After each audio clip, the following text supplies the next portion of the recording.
30 years ago, a half a lifetime ago, I was approached by a philanthropist, Dov Wallowitz, to start an organization which I gave a name Get Free, to help people who are having difficulties obtaining a get.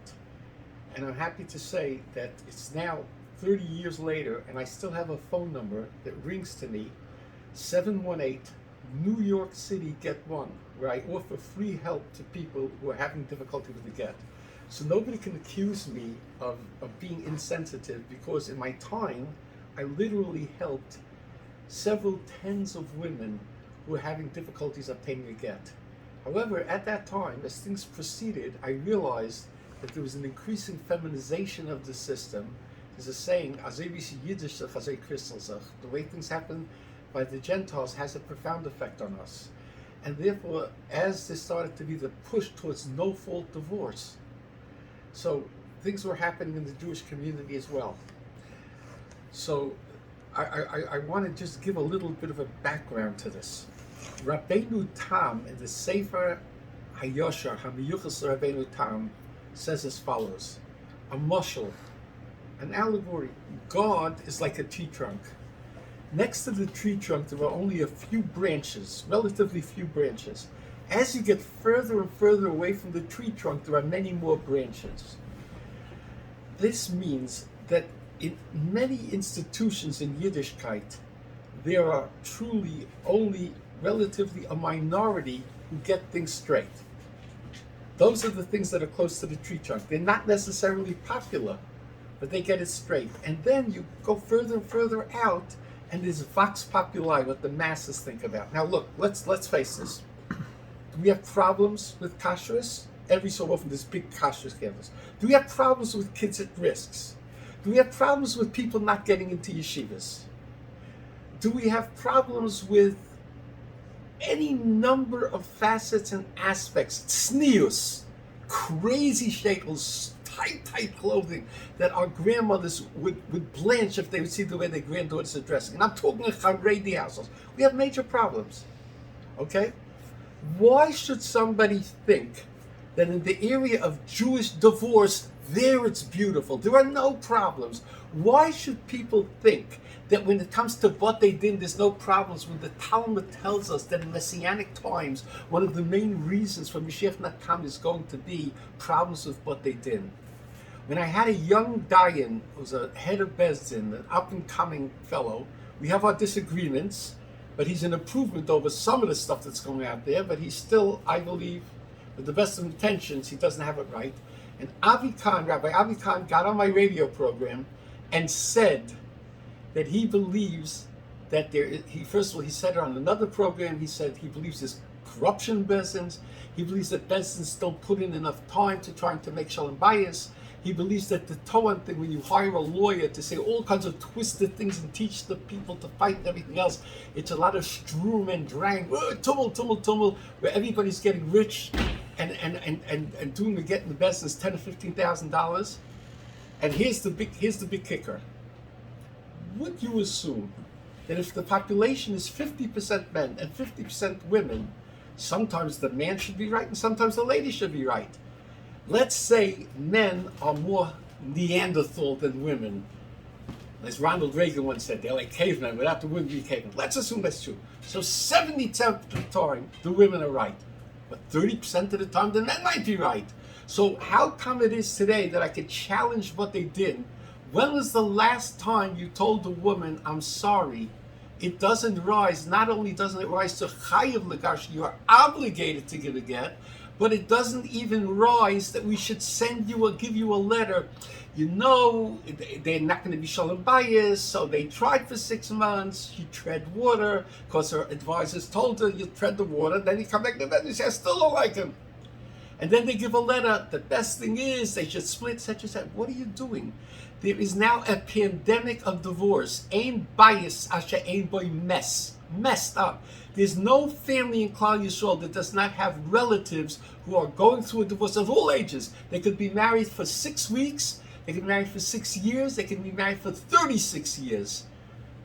I had 7 kids, but I don't like them anymore. I used to like chocolate. Listen, let me tell you the story.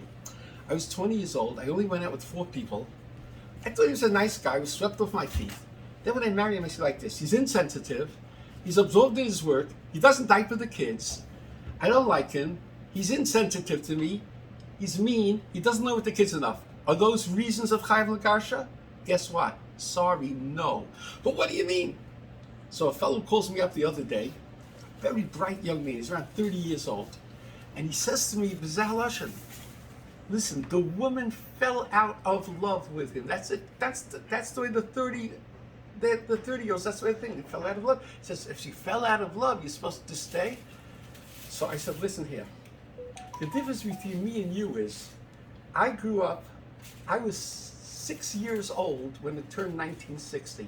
So I still remember some of the 50s, and I very well remember the 60s. In the 60s, my mother, when she went shopping, in the middle of the springtime, at the beginning of the 60s, she would put on white gloves. You hear what I'm telling you? The women would wear white gloves. There was a totally different attitude, and there was a different attitude of tznius. I'm telling you that in 1960, the average Gentile woman, I can promise you, dressed more modest than people making the 13th Avenue promenade with their fancy Prego strollers or whatever the brand is now. And they don't even realize. So how do you expect a 30-something to understand the sanctity of marriage? The 30-year-old grew up, but they have now fancy plastic plates that they use on Shabbos, and then they throw it out. Anything that they don't like is disposable. So marriage is like a business deal. If me and you invest in a house and we don't like it, what do? Real estate. We split up and we go our separate ways. The attitude is the destigmatization of divorce. Respectfully, the heck with the children, a tremendous amount of narcissism and self-centered.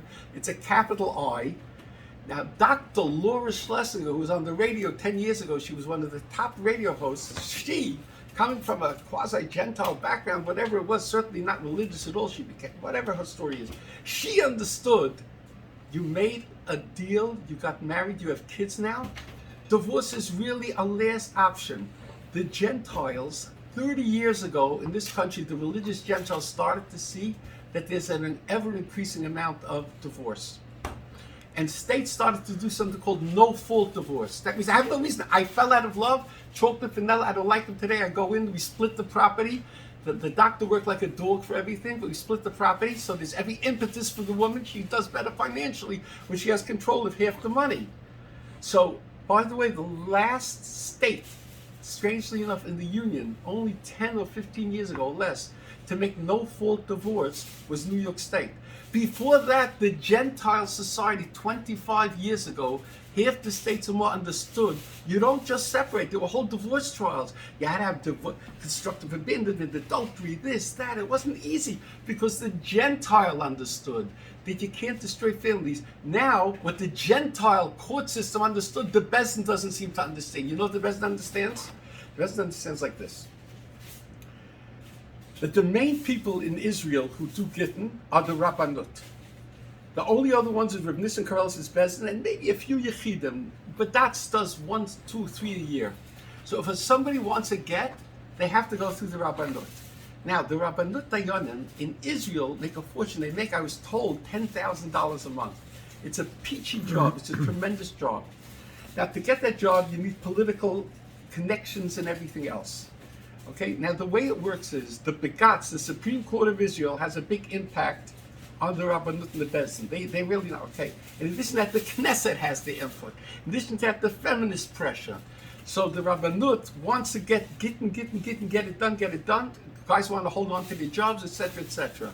So it's a rotten system. There are some good guys on it, there are some bad guys on it. The problem is in America, when somebody writes a get, they want to know that their get is going to be accepted by everybody, meaning the Rabbanut in Israel. What if they want to go to Israel? What if they want to get remarried in Israel and the get is not accepted? So therefore, there's a trickle-down effect, there's a trickle-down effect. And the trickle-down effect is that we have to go according to the standards of the Rabbanut. So that means there's more of a feminization of the process here because of that. You know why? Now there's another thing. Who gives the Bezdin their business? A lady comes to a Torain who's making $250, $300 an hour. And they have reputations. She says, which Bezdin should I go to?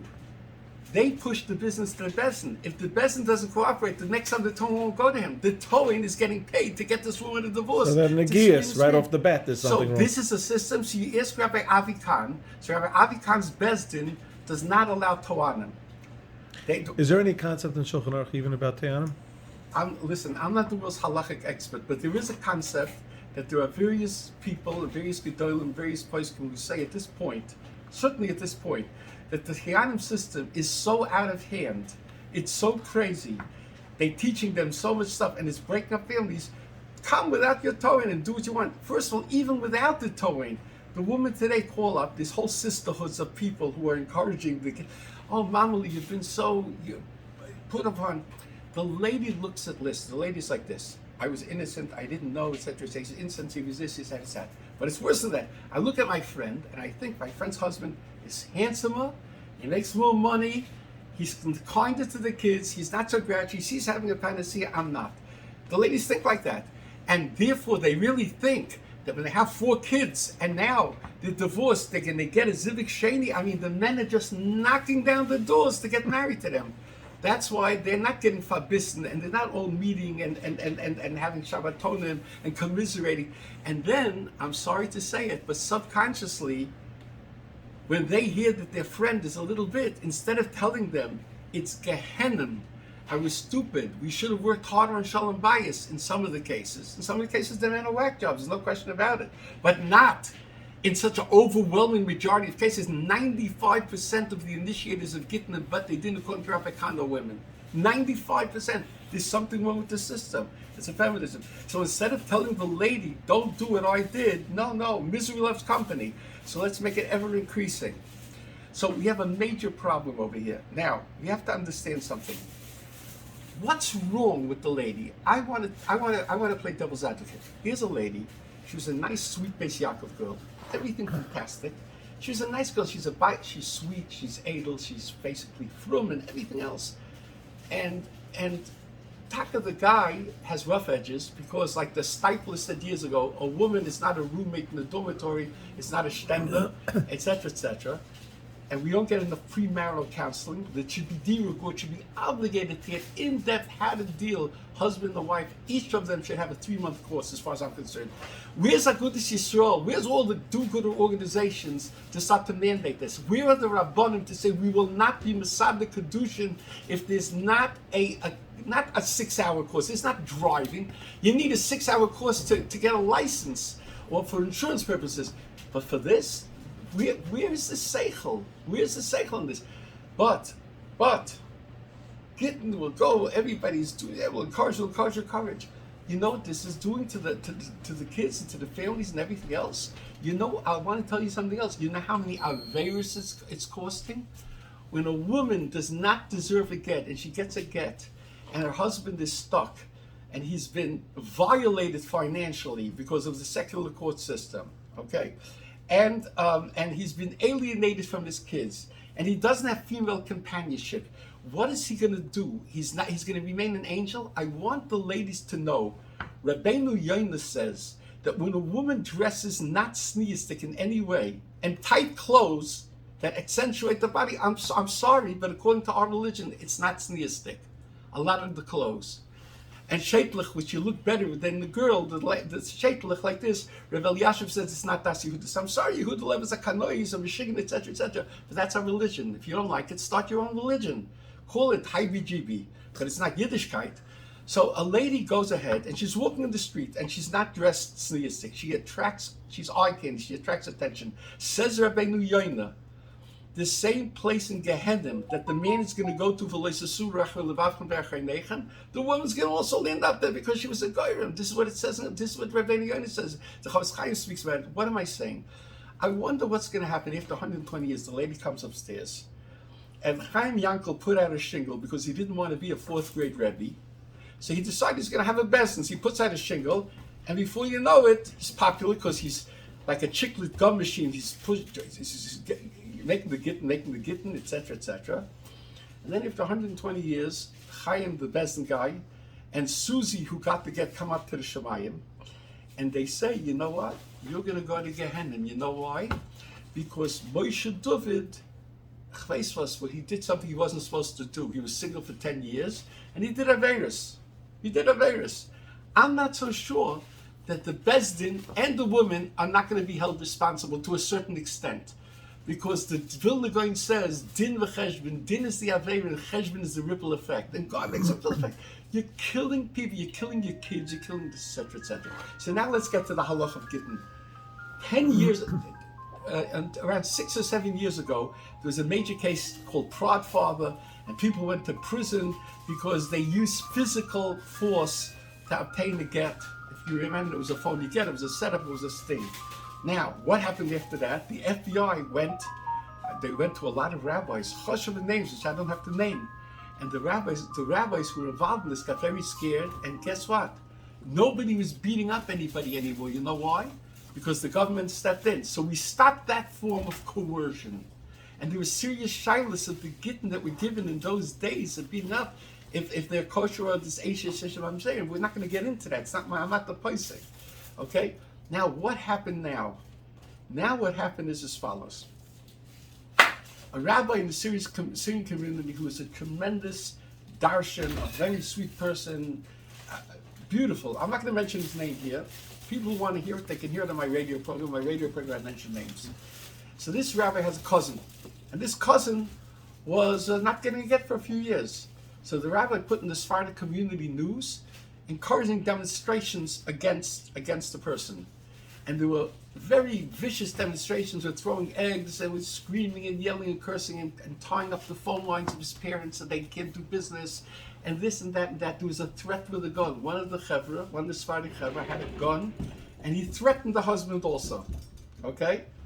And the husband has different papers, etc., that he was not mechuyev to give a get. They were nothing but they did, whatever it is. So the pressure was so great that he gave a get. So then the whole thing went out on the internet, and now people are very excited because people feel they're doing God's work. The pathway to hell is paved with good intentions. People really think, because they don't know Hilchas Gittin, the Amaratzim, some of the people who are leading these things, cursing and screaming and yelling, you see the Nifl Pen, these are the people leading, you're judged by the leadership. So, to make a long story short, there have now been 2 other Gittin in this thing. Now, I personally ascertained that the top dayan in the whole Syrian community told me, without incontrovertible, these are get ma'usa, these are called coerced gets. And he told me that one of the biggest Sephardic gedolim there are, in the Sephardic community today in America, said the same thing. But neither of these people have come out publicly. Why? Because you have these other Syrian rabbis who are very popular. One of them raises maybe $500,000 that he gives out tzedakahs just on Purim. The other one's a tremendous speaker, etc., etc. They don't know the halachas of Gittin. Let me tell you halacha. The halacha is like this. A man has to give a get from his own free will. So the Rambam says, kofinoso, in certain cases, not in every case, but in certain cases, kofinoso achir marotzini. Everybody knows to quote that Rambam. We force him because he really wants to do it. There's only one problem. The Shulchan Aruch, even the Beis Yosef, that usually rules like the Rambam, doesn't rule him. So not the Ramah and not the Beis Yosef agree with the Rambam. So there has to be more extenuating circumstances besides that. So now comes along Rabbeinu Tam. And they say, what if a Bezdin paskins chayev legarsha? You must give a get. It's obligatory. It falls under the few categories in the Gemara that say you have to give a get. And this guy doesn't want to give it. So you don't do kaifan. I say, Rabbeinu Tam will not agree with kfir. So here's the question: we're between a rock and a hard place. If you're not allowed to force, what do you do even to accomplish the psak of the Bezdin of chayev legarsha? So they came up with something called Harchokas Rabbeinu Tam. Harchokas Rabbeinu Tam is harchik, to stay away. Rabbeinu Tam says, you don't include him in the minyan. You don't do business with him. You don't say hello to him in the street. You don't invite him to your house for Shabbos. Okay, but listen, it's not that strong. Why? Rabbeinu Tam says, you're not allowed to say, you know why we're doing this? Because you don't give a get. You're not allowed to say that. You're not allowed to say the words. If you do, it's considered you're forcing the person to give a get. Even saying it. Rabbeinu Tam says you have to do this lihiparet, stay away from him, but you can't tell him, I'm doing this until you give a get. You're not even allowed to say that. That's Rabbeinu Tam. That's how far we are away from the Rambam's psak of koifen oisei ashiyim aroitzani. Now listen to this. Comes along the poskim, and they say like this. They ask Rabbeinu Tam, you're living in a little town in Poland. Everybody knows Chaim Yankel and Moshe Dov is not giving you a get, so we'll stay away from him. So what kind of a game is this? Even if you didn't say it's a de facto coercion. You hear the question? So you know what the poskim say? No, that's okay. You know why? Because he could pick himself up and he can move to Krakow or Lemberg or somebody else where they don't know him, somewhere else. And therefore, it's not considered rising to the level of coercion that would invalidate the get, even though everybody knows the reason, as long as it's not spoken. Says people like Rav Sternbach and many other poskim that today, where we're in a global village, the Hachokas of Rabbeinu Tam don't even apply because everybody knows everything. If a guy moves to Israel, a guy knows here, a guy knows here. We know all the molesters who run to Israel, who do this, who do that. We know. Today it's instant communication. Okay. So I'm not saying that there aren't situations, but they're far and few between. This new thing that replaces Prodfather is now the gangs, the equivalent of the Jewish Black Lives Matter type thing. We're going to act like thugs. We're going to scream. We're going to yell. We're going to try to close out his business. We're going to threaten. We're going to this and that, and et cetera, et cetera. That's the problem that we're dealing with now. This is the background. Now, do women have legitimate complaints? So I want to answer this question. The woman says, listen, I can't stand it anymore. He's uncouth. I'm much more genteel than him. I'm nice. He doesn't have patience for the kids. He doesn't diaper the babies. He's not helpful around the house. She has a legitimate list of complaints. So there is a halacha called Ma'us Olai. I'm disgusted. He's disgusting to me. The Ma'us Olai of the Gemara is almost a physical thing. She can't stand to be with him physically. Now, they extend it and they elasticize the Ma'us Olai. That means, it means, because we're big psychologists now, it means she doesn't like him, this and that. The Ma'us Olai today is, I don't like chocolate, I like vanilla. He does all these things that I listed. That doesn't rise to the level. So now you come back and you say, Yehuda, listen to me. You want this lady for the rest of her life to have to suffer like this? She doesn't like the guy anymore. She fell out of love with him. She was ripped off. She was gypped. It's not fair. So I want to try to answer that. There's no simple solutions. A child is born with a clubfoot. A child is born, God forbid, with leukemia. A person has a bad mazel, and for the rest of his life, he struggles to make parnasa. He has to come from Eretz Yisrael for 10 kids to collect money for chasnas and everything. Okay? God has cheshbonis. I don't know what the cheshbonis are, but do we believe that when the Gemara says that 40 days before a child is born or whatever, or conceived, a bas kol says so-and-so is going to marry so-and-so? Do we believe that God has a cheshbon for things? We just went through the tragedy of Meron, and everybody's saying God has a cheshbon. Why doesn't God have a cheshbon when all these people are getting married? All of a sudden, God doesn't have a cheshbon. All of a sudden, God doesn't. We know better than God. The mad Syrian mob that's now increased to not only Syrians, but a lot of people who, some of them, have problems in their own life. So to get away from that, they want to feel they're doing something good. They break up somebody else's family and screaming and yelling like the lowest crest common denominator. That's their do-gooder thing. So the point over here is, excuse me for talking like this.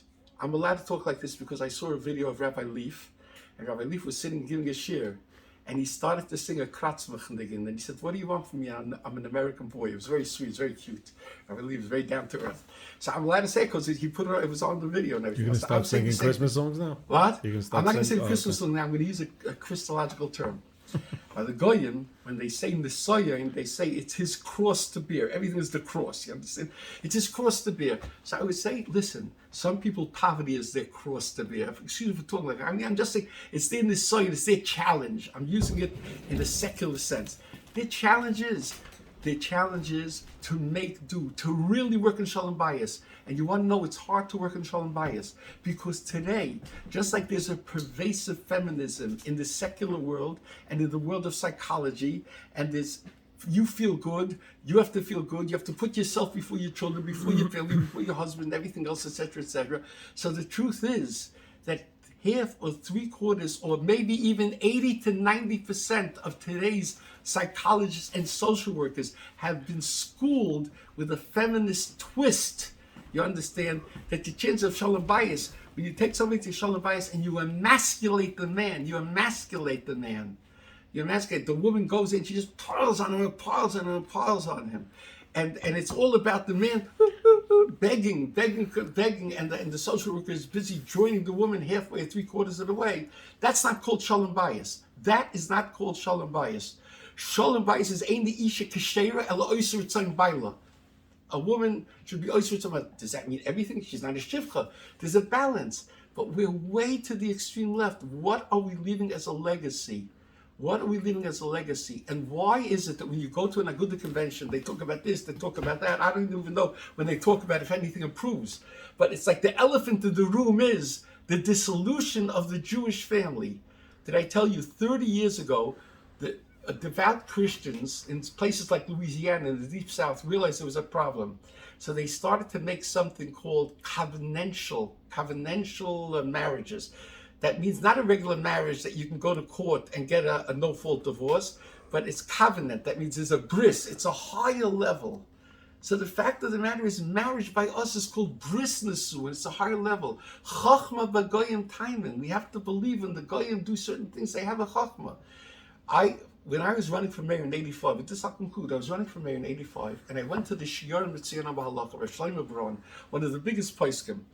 And he wrote me a full handwritten letter. He said, Chilul Hashem is adjudicated, is judged by what the Tovim Shavuos do.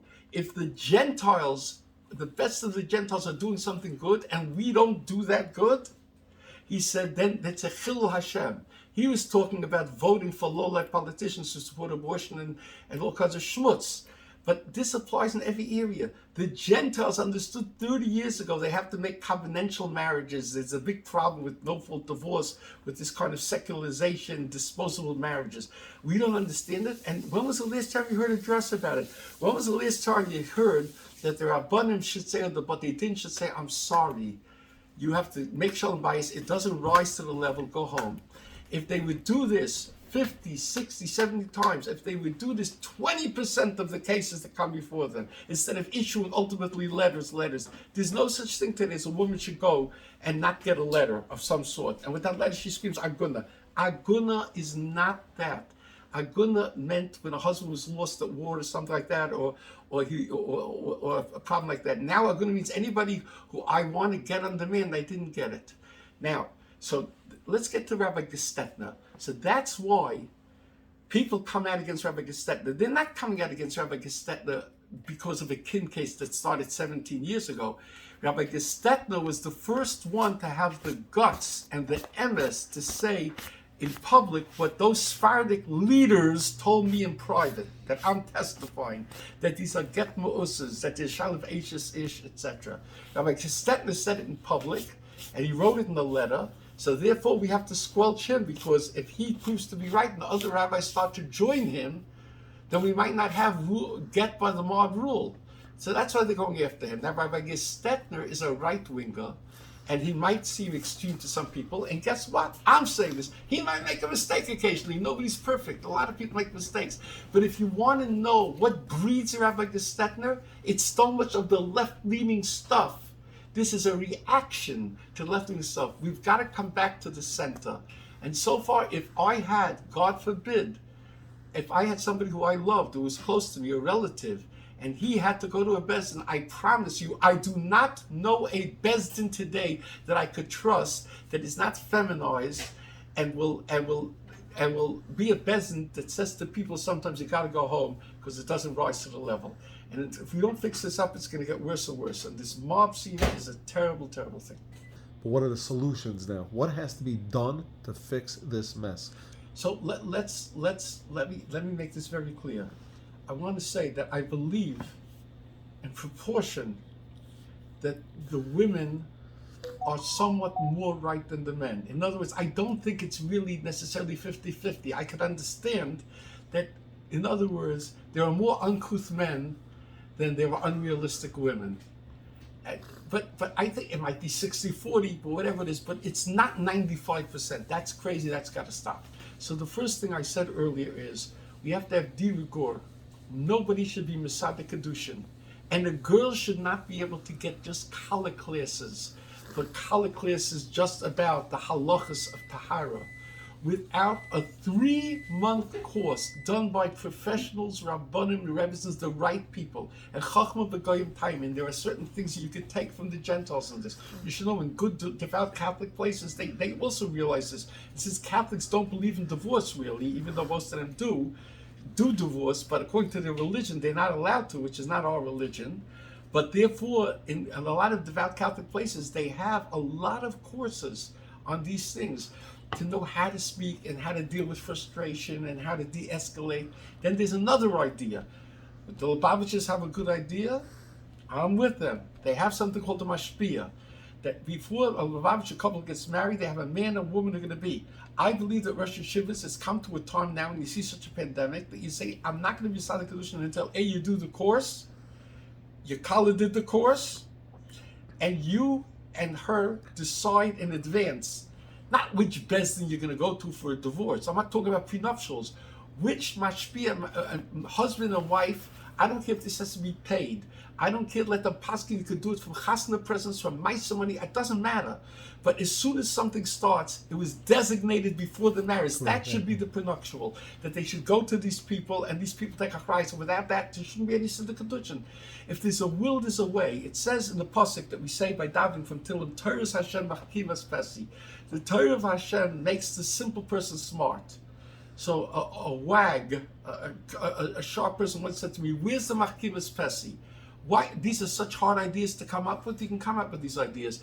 And I heard, and I give credit for this, I heard that Rabbi Herschel Schachter said that there should be communal batei din. Communal batei din means that there should be, batei din should be paid from a communal fund where there absolutely none of this business that they have to have their money from Tayanim bringing them business and everything else, and they have to have a reputation.